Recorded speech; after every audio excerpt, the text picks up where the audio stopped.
It's 9:30.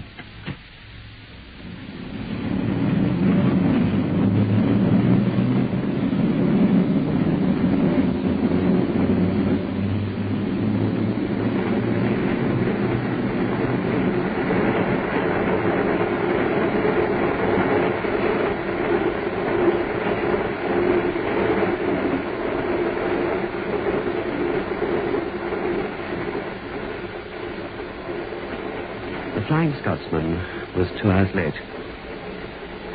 That used to happen frequently during the war, especially when the Heinkels had been over during the night.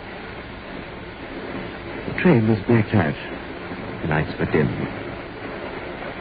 I was sharing a compartment with another officer, major of about 35. He was reading The Idiot. He smoked continuously. We spoke hardly at all.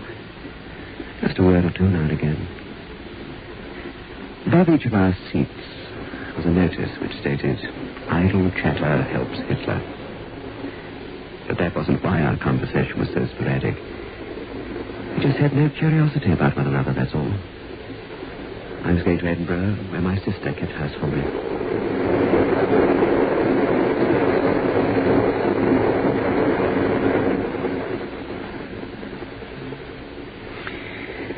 Perfect bore carrying these plastic gas masks around, isn't it? I had just endured 9 hours in a crowded troopship. For all I knew then, he might have undergone a similar experience. We said not another word for more than an hour. My watch showed me it was beyond midnight.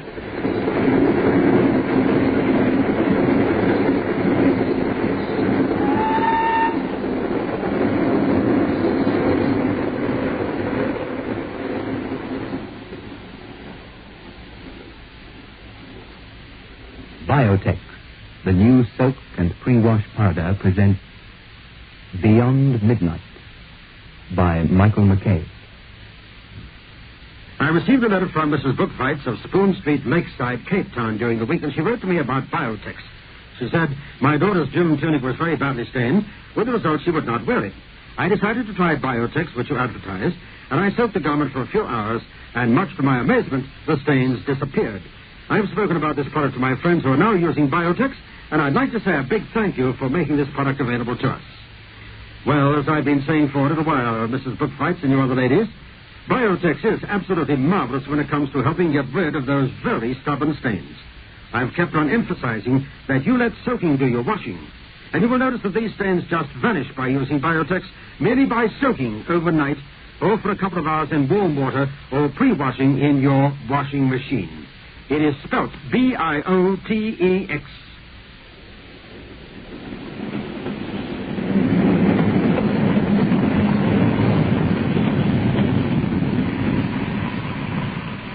We're stopping. Signals, I suppose. This'll make us later than ever. Where are we? Heaven knows, the end of the world. Yes, I think it is the end of the world. I recognize it. Doncaster, I think.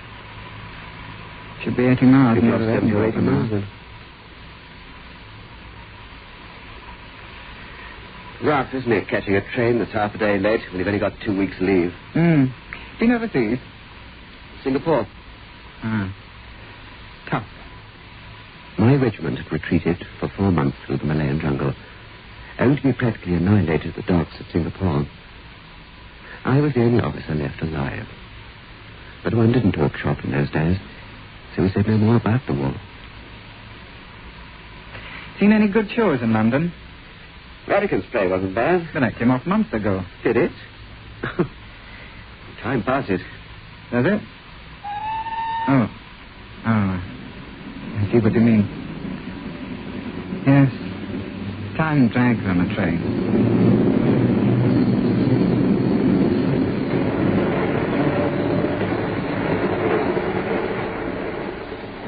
I think we both went to sleep then.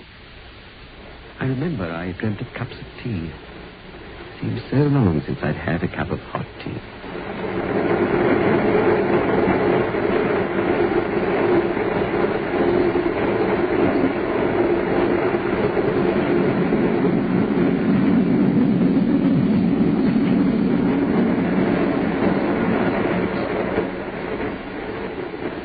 We just passed through Peebles. We should be in about half an hour. Do you live in Edinburgh, too? No. But I used to. That's why I'm going there. You mean you live just outside the city? No. No, I don't live anywhere now. War's a ruddy bore. Right up roots, chaps. If you know where to stay in Edinburgh, my sister and I would be awfully pleased to put you up. Oh. Thanks very much. I should be glad of your hospitality for a night or two. Of course, your wife... No. I'm alone. I'm not married.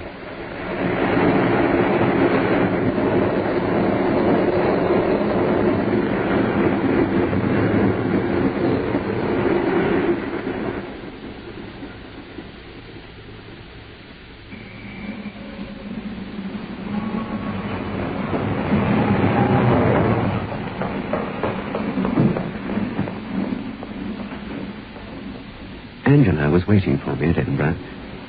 She was wearing a rather chic hat, and the severity of her tweeds contradicted it somehow. Everything about Angela was a compromise. Her looks were striking.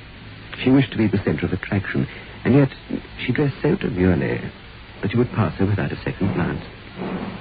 She always had good legs, and yet the heavy brogue she always wore ruined the effects of the sheerest silk stocking. Her eyes were pretty, so was her mouth, but her chin was too heavy. Nature seemed to have thought of it over her, I always thought. She always had a good chest, but it seemed to embarrass her, because she was always determined to flatten it like they used to in the 20s. She never quite succeeded here, though. Nature fought back. Major Buckle noticed her at once. Couldn't take his eyes off her. Annie! Oh, Annie! Oh, darling, how good to see you. This is Major Buckle, Major Peter Buckle. I've invited him to stay a little while with us. Hello, nice to meet you. Hello. By the time we reached the ticket barrier, I knew that Buckle wanted to get a lot closer to Angela and my sister than the 2.5 feet apart of your handshake. I remember thinking vaguely that it would be nice if they could get together, perhaps. Angela had only had me to look after for such a long time, but I didn't dwell on this. It was wartime, and you don't think very seriously about anything in the future. Not in wartime. But it is very strange to think back to the events of those days. The events and their fantastic conclusion. If only I'd had the slightest idea of what was to happen, I could have spoken to Buckle, perhaps. But I'm jumping the gun. The next few days after the arrival at Edinburgh were, I think, the happiest in Angela's life.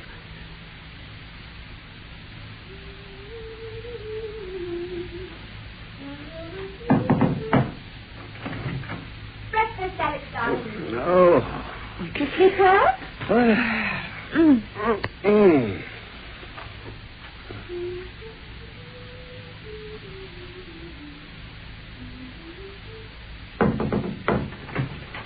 Morning, Peter. Sleep well? Like a top. Breakfast. Eggs 3.5.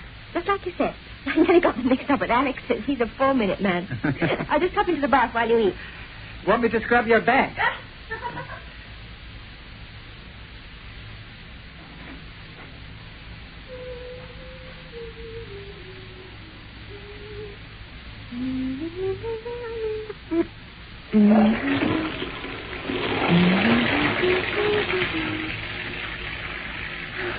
Today we'll have a picnic.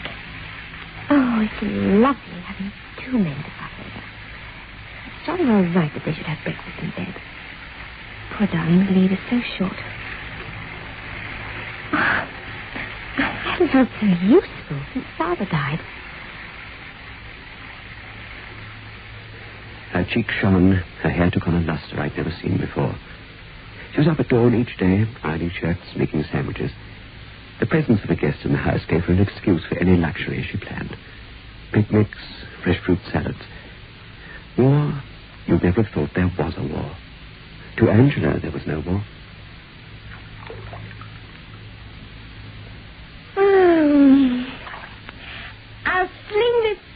Alex, if you rinse your razor in my bath. It's a filthy trick.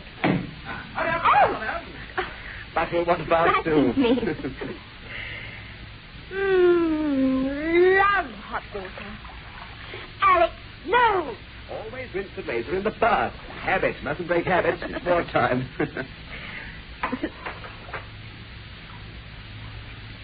Alex, do you like him? Immensely. They seem to get on so well together. I can hardly believe that you only met him on a train 3 days ago. But he's so reticent. I hardly know a thing about him. You need to? No, not if you like it.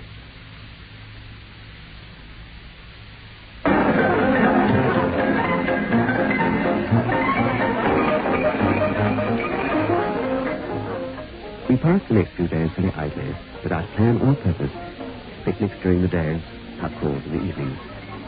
I explained the plot of the play I was going to write, and Angela, after 2 whiskeys, said it was brilliant. We were very happy. Peter Buckle didn't talk much. He seemed to have attached himself to me, listened attentively, sometimes embarrassingly, to all I had to say. Because of Angela's fondness for me, she naturally became very warm towards Peter. I don't think he attracted her physically. He was too vague, nebulous, and undefined a person for her to have any feelings as precise as that. But I noticed on the 4th night, when Angela kissed me goodnight, she kissed Buckle as well, since he happened to be sitting beside me. By the end of the fortnight, there seemed to be some sort of understanding between them. It wasn't love. It looked dangerously like the imminence of marriage, though.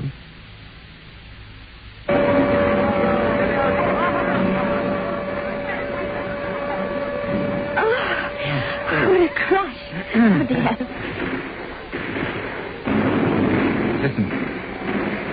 Johnny. You know, I met a chap the other day who believes this war will go on till 1950. And then it's going to end in a stalemate. And it'll all have been an awful waste of time then, won't it? Oh, look. Poor Alex. Asleep already. Ah. Well, that's a good idea. Oh, yes, isn't it?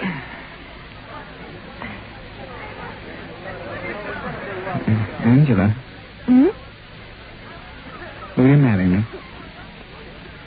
Yes, all right. You want me to? Thanks. It's an awfully funny place to propose, isn't it?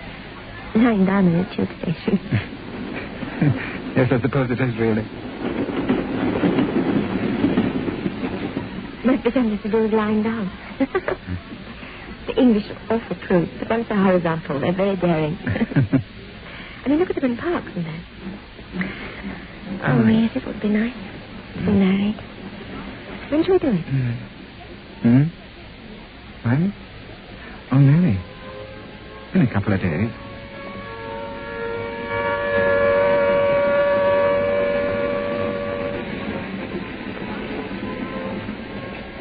They were joined in holy wedlock 2 days later by special license at Caxton Hall.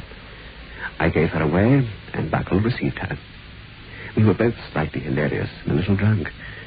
Only Angela was serious or sober. And now, the whole thing moved swiftly towards its odd, and I must admit, rather frightening climax.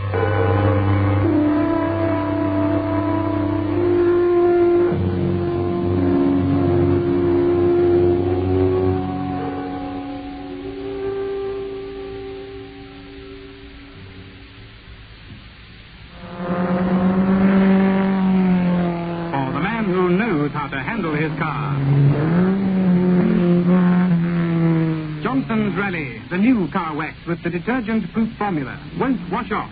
It's detergent-resistant. Raleigh gives sure wax protection that's deep and long-lasting. And the finish is fast, very fast. Johnson's Raleigh car wax in liquid or paste form. Soak, soak, that's all you have to do. Soak, soak, just for an hour or two you'll find. This soap that's so that new when you use new Biotex. Amazing new Biotex acts with a biological action to soak out the stubbornest stains and loosen dirt. New Biotex is great for all textiles and synthetics, whites and colors. It contains no bleach.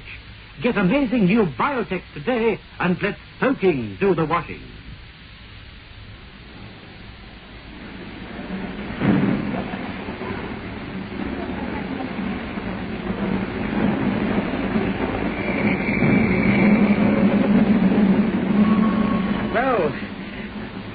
nice honeymoon. Send me a postcard from Brighton, won't you? Oh, Peter. Couldn't Alex come too? Yes, why not? Come on, Alex. But I've only got a back. Well, never mind. We'll pick that up later.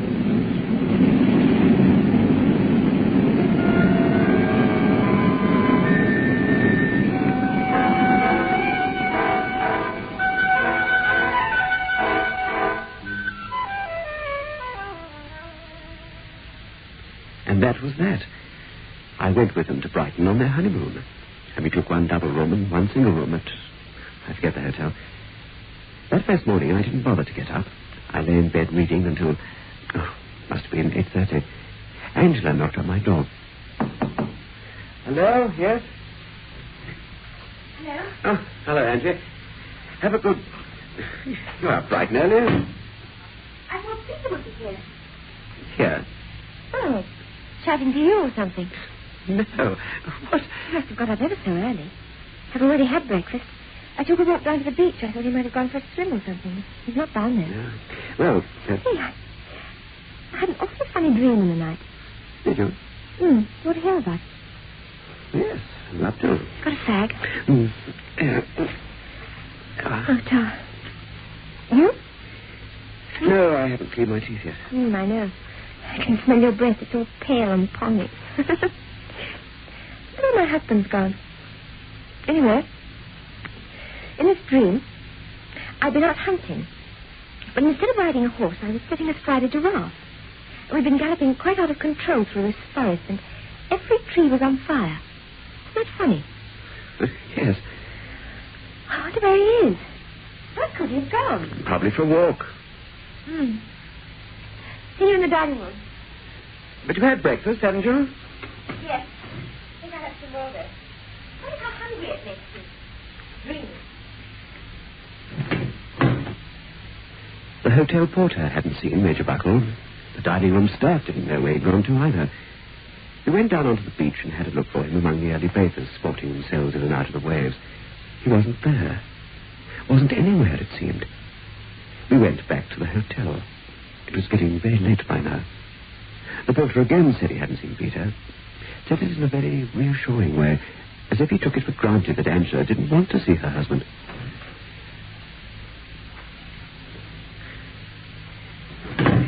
That fool of a porter thinks we're having an affair. You're frightened your husband will come and catch us red-handed. I'm sorry. I thought that might have amused you. What the devil can he be? There's no note or anything. No message.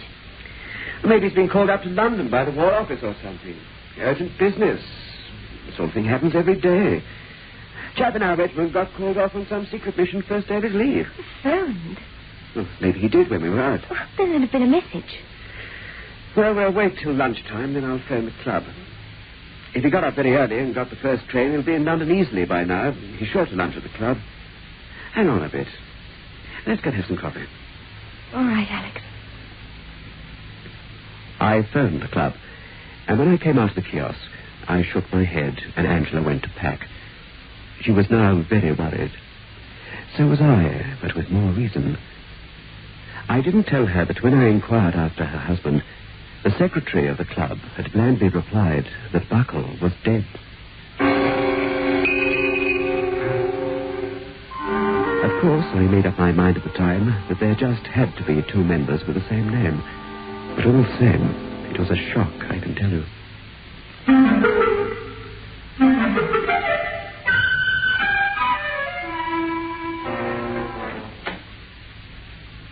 Captain McLean. Thank you, Corporal. They rang from downstairs. Told me you were coming up to see me. It's good of you to meet us, Colonel Hutchinson. This is my sister, Angela. Very good. Oh, how do you do? Very well, thanks. Thank you. Yes, we felt we had to come to the War Office. Do sit down, please. Thank you. You see, sir, if Major Buckle's been recalled to his unit or dispatched on some mission, I really think it's only fair that his wife should be told, especially in these circumstances. What circumstances? Well, we were on our honeymoon. We were only married yesterday afternoon. You did say Major Peter Buckle of the Black Watch. Yes, sir. Bring me a list of the Black Watch.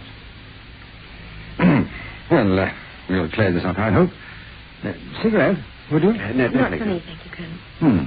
Don't mind if I do. No, of course not, sir. Drags on, doesn't it? You're on leave, I take it, Captain? Yes, sir.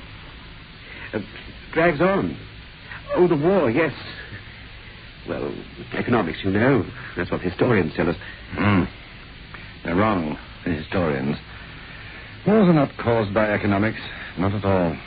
Economics is their excuse. Excuse for war. The reason for war is that it destroys what we want destroyed. The status quo with which we identify our own inhibitions. War alone releases our personal relationships. It's not a necessary evil, but a necessary pleasure. Well, yes. If we were honest, we would admit that all the horror, all the slaughter, the cruelty, suffering which war entails remain for us merely regrettable statistics. What means something to us is that war provides us with that sense of insecurity which is life, when peace is seen as respectable and as dull as death.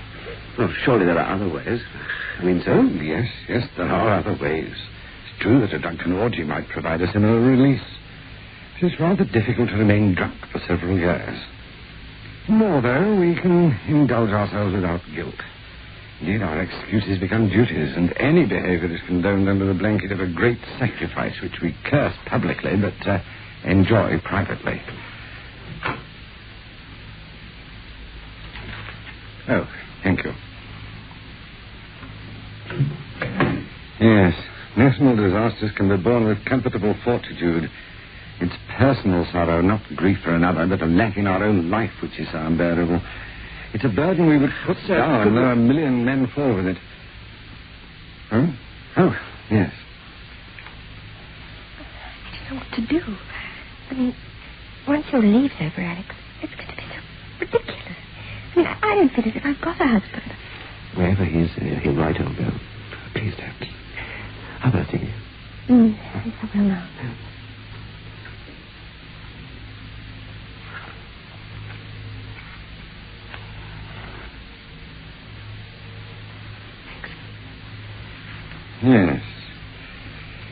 Yes, I thought it was unlikely. There was just a chance that there were 2 officers of the same name and rank in the same regiment. As I said, there must be some mistake.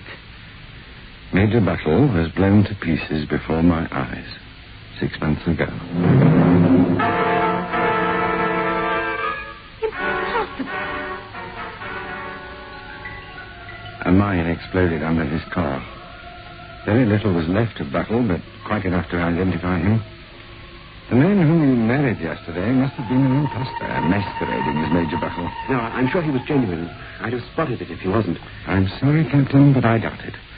There are plenty of these people who pass themselves off as officers these days. You must trace this Major Buttle of yours. Intelligence will want to question him. I suppose you've got a photograph of him. Did he look remotely like this? Yes, that's Peter. That's impossible, I'm afraid, madam. If you have a photograph of your husband, you can compare it with this one. I'm sure you'll see that the likeness is only enough to justify the impostor in his attempt. Have you such a photograph?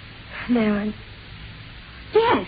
Yes, of course. We took several snaps on I a picnic. took quite a few of Alex, my brother, and Peter on a picnic just outside Edinburgh. A couple of weeks ago. But the film isn't developed yet. I've got it with me, as a matter of fact. Carried around all this time. I've been meaning to get... I think we'd better have it developed here.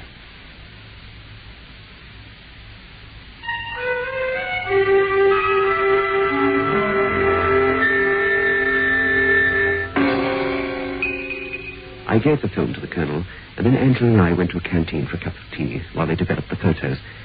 When we returned, the Colonel looked strangely embarrassed. Yes, very nice, these sets. Your brother looks quite a film star. Let me see.